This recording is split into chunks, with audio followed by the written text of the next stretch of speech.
ہمارا تعلق ایک امیر گھرانے سے ہے۔ والد صاحب ایک بلڈر ہے۔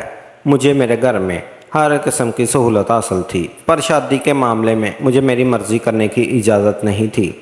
ہمارے خاندان کی لڑکیوں کو ہر طرح کی آزادی دی جاتی، پر کسی بھی لڑکی کو اپنی پسند کے مطابق شادی کرنے کی اجازت بالکل نہیں تھی۔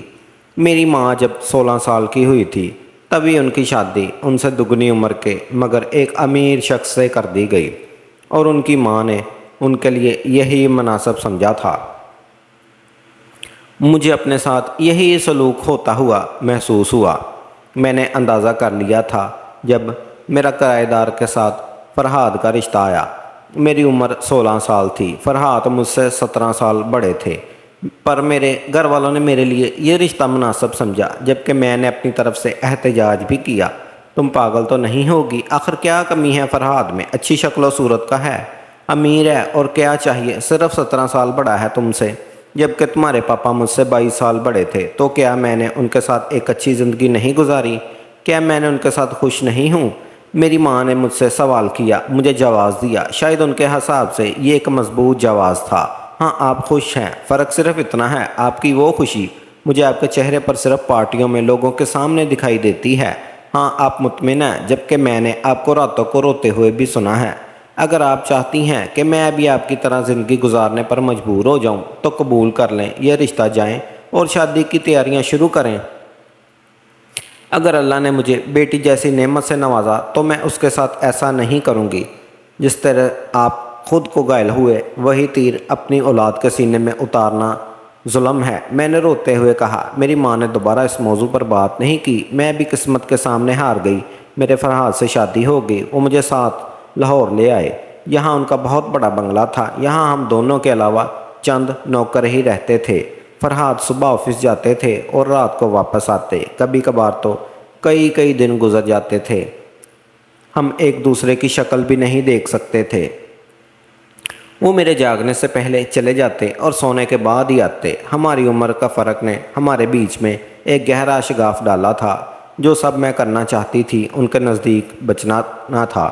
ڈنر پر جانا، ساتھ بیٹھ کر کھانا کھانا یا کوئی فلم دیکھنا۔ وہ کہتے یہ سب کام میں ان کو بنا بھی کر سکتی ہوں، اور ان کے ساتھ ان کی بورنگ بزنس پارٹنر میں جانا مجھے پسند نہیں تھا، جہاں لوگ ایک دوسرے کا بازو تھامے یہ ثابت کرنے کی کوشش کرتے کہ وہ سب خوش ہیں۔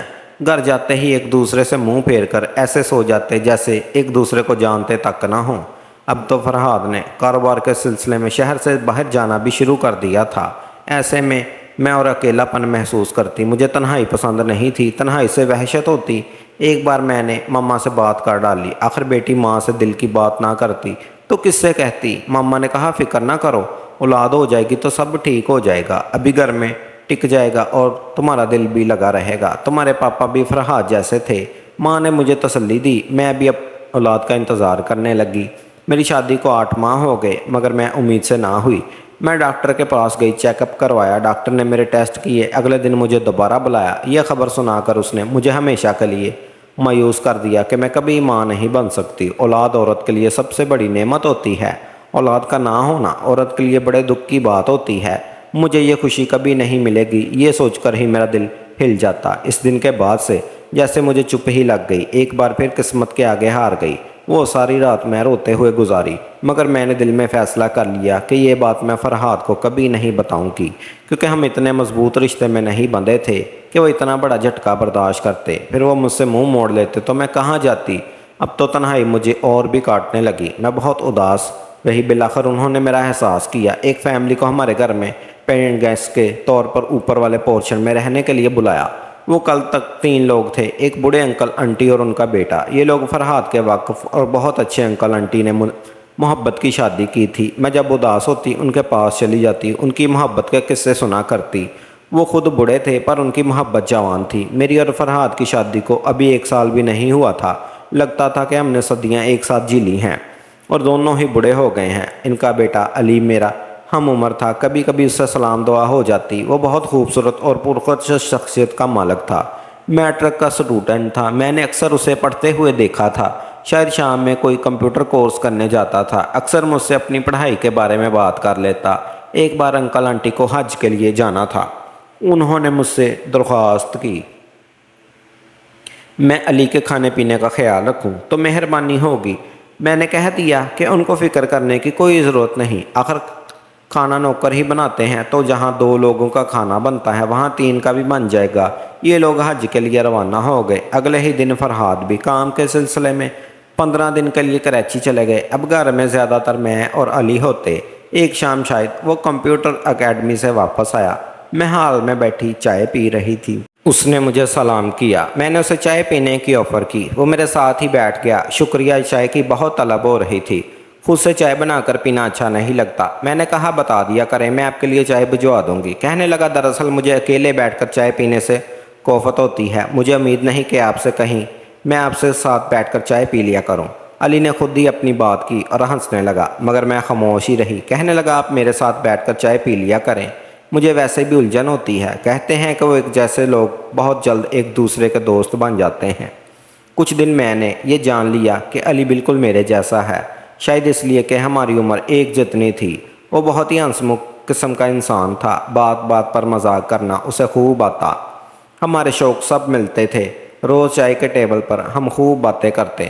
ہم نے اس موضوع پر بھی بات کی کہ میری شادی ماں باپ کی مرضی سے ہوئی۔ فرحاد مجھ سے مختلف انسان ہے۔ کہنے لگا میں تو آپ کو دیکھتے ہی سمجھ گیا کہ آپ کے ساتھ خوش نہیں ہیں۔ معاف کیجیے گا وہ مجھ سے آپ کا تعارف نہیں کرواتے تو میں یہی سمجھتا کہ آپ تو ان کی بہن یا بیٹی ہیں۔ یہ بات کر کے علی بے ساختہ ہنس پڑا۔ جب اس نے دیکھا کہ میں سنجیدہ ہوں تو فوراً اپنی مسکراہٹ پر قابو پانے لگا۔ کہنے لگا آپ کا ذاتی معاملہ ہے، مجھے صرف اتنا پتہ ہے کہ زندگی غلط فیصلوں کی نظر کرنے کے لیے بہت چھوٹی ہے، پھر اپنی پسند سے شادی کرنا کوئی گناہ نہیں۔ میں تو حیران ہوتا ہوں کہ لوگ ایسے کیوں جینا پسند کرتے ہیں، جس انسان کو وہ پسند ہی نہیں کرتے خود کو کیوں اس کے حوالے کر دیتے ہیں۔ میں ماں باپ کو دیکھتا ہوں، وہ ایک ساتھ کتنے خوش ہیں۔ اگر آج سے 25 سال پہلے اپنے دل کی نہ سنی ہوتی تو آج ساتھ ساتھ نہ ہوتے اور نہ ہی خوش ہوتے، کیونکہ انہوں نے سٹینڈ لیا۔ جو لوگ ایسا نہیں کرتے شاید بزدل ہوتے ہیں، اتنے بزدل کہ اپنے لیے لڑنا بھی نہیں چاہتے۔ علی تو چلا گیا مگر اس کی باتیں رات پر میرے دماغ میں گھومتی رہی۔ وہ کوئی اتنی بڑی بات کر گیا کہ میں حیران تھی۔ اگلے دن میں نے ایک فیصلہ کر لیا۔ میں نے سوچا میں علی کی طرف پیش قدمی کروں۔ اگر اس نے میرا ہاتھ جھٹک دیا تو میں اپنی زندگی اور حالات کو قبول کر لوں گی۔ اگر اس نے بھی جواباً میری طرف پیش قدمی کی تو میں اپنے لیے یہ قدم اٹھاؤں گی، کیونکہ میں بزدل نہیں ہوں۔ ہم دونوں روز کی طرح بیٹھ کے چائے پی رہے تھے۔ آج میں علی سے قدرے قریبی صوفے پر بیٹھی تھی، جبکہ میں اس کے ساتھ نہیں بیٹھا کرتی تھی۔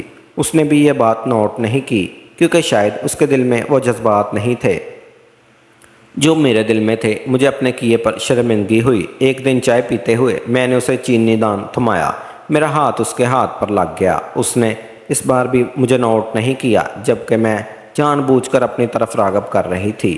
ایک دن میں بڑے عجیب سے احساس کی زیر اثر تھی۔ ہم ساتھ بیٹھ کے چائے پی رہے تھے کہ اچانک بات کرتے ہوئے میں نے علی کے ہاتھ پر ہاتھ رکھا۔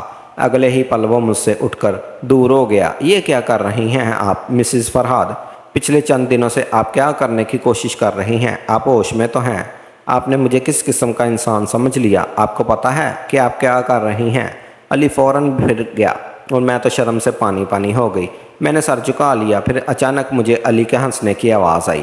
میں نے سر اٹھا کر اسے دیکھا۔ میں بہت حیران ہوئی۔ اس نے میری طرف ہاتھ بڑھایا۔ کہنے لگا مجھے لگا تھا تم کبھی میری نہیں بڑھو گی۔ وہ اتنی محبت سے بولا کہ میری آنکھوں سے خوشی کے آنسو چھلک پڑے۔ کہتے ہیں نہ محبت اندھی ہوتی ہے، پھر گناہ صرف اندھا ہوتا بلکہ بہرا بھی ہوتا ہے، اسے نہ کچھ سنائی دیتا ہے نہ دکھائی دیتا ہے۔ ہمارے ساتھ بھی یہی ہو رہا تھا۔ ہم اپنے علاوہ ساری دنیا کو بھول چکے تھے۔ رات ہوتے ہی نوکروں سے نظر بچا کر میں علی کے کمرے میں جاتی۔ ہم باتیں کرتے، ہنستے اور چھپ چھپ کر گھر سے نکل جاتے۔ مجھے فرحاد کی کوئی فکر نہیں تھی۔ آخر انہوں نے آج تک مجھے دیا ہی کیا تھا؟ ہم دونوں ایک دوسرے سے اپنی محبت کا اظہار کر کے ایک دوسرے کے ہو گئے۔ میں نے فیصلہ کر لیا کہ مجھے علی کے ساتھ ہی رہنا ہے۔ میں نے بہت جلد فرحاد کو اس بارے میں بتانا تھا۔ علی کو بھی بتایا کہ وہ مجھے اپنی مرضی سے جینے کا حق ہے۔ تم میری محبت ہو، بس تمہیں میرا ساتھ دینا ہوگا۔ علی نے کہا میں ہمیشہ تمہارے ساتھ ہوں۔ میں نے ایک تمہارے لیے خوبصورت تحفہ پلان کیا ہے۔ کل شام تم میرے گھر آنا، ٹھیک ہے؟ آدھے گھنٹے بعد تم میرے کمرے میں چلی آنا۔ مجھے یقین ہے یہ تمہاری زندگی کا سب سے بڑا تحفہ ہوگا جسے تم کبھی بھول نہیں سکو گی۔ علی کی بات سے میں خوش ہو گئی۔ اگلے دن علی گھر آیا۔ ایک آدھے گھنٹے بعد میں علی کے کمرے میں گئی۔ میں بہت اچھے طریقے سے تیار ہوئی تھی۔ میں جب اندر گئی تو علی ٹی وی کے سامنے کھڑا تھا، مجھے محبت بھری نگاہوں سے دیکھ رہا تھا۔ کہنے لگا اپنی آنکھیں بند کرو اور جب تک میں نہ کہوں آنکھیں نہ کھولنا۔ میں نے ایسا ہی کیا۔ شاید علی نے ٹی وی آن کیا تھا، کوئی فلم لگائی تھی۔ اس کی آواز پر میں چونک کر آنکھیں کھولنے لگی۔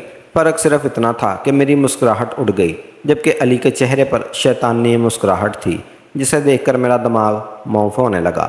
میری آنکھوں کے آگے اندھیرا چھا گیا۔ یہ وہ ویڈیو تھی جو مجھے برباد کرنے کے لیے کافی تھی۔ کیسا لگا تمہیں میرا یہ تحفہ؟ ارے تم تو رونے کیوں لگ گئی ہو؟ دیکھو ہم ساتھ میں کتنے اچھے لگ رہے ہیں۔ کیا خیال ہے یہ ویڈیو طوفان ہے، وہ طوفان جو تمہاری زندگی برباد کر دے گی۔ علی تم نے میری ویڈیو بنائی تھی، تم مجھ سے محبت نہیں کرتے؟ کہنے لگا میری بات غور سے سنو، اگر تم چاہتی ہو کہ میں تمہاری یہ ویڈیو تمہارے شوہر کو نہ دکھاؤں تو ہر ماہ مجھے منہ مانگی قیمت دینا۔ اس کے علاوہ تم بھی روز میرے کمرے میں آؤ گی جیسے اب تک آ رہی ہو۔ اب میں تم سے یہ نہیں پوچھوں گا کہ تمہیں یہ سب منظور ہے یا نہیں۔ مجھے نہیں لگتا تمہارے پاس کوئی اور راستہ ہے۔ علی ہنسنے لگا، تم نے مجھے دھوکہ دیا؟ کیا وہ سب جھوٹ تھا؟ تم پہلے دن سے ہی میرے ساتھ کھیل کھیل رہے تھے۔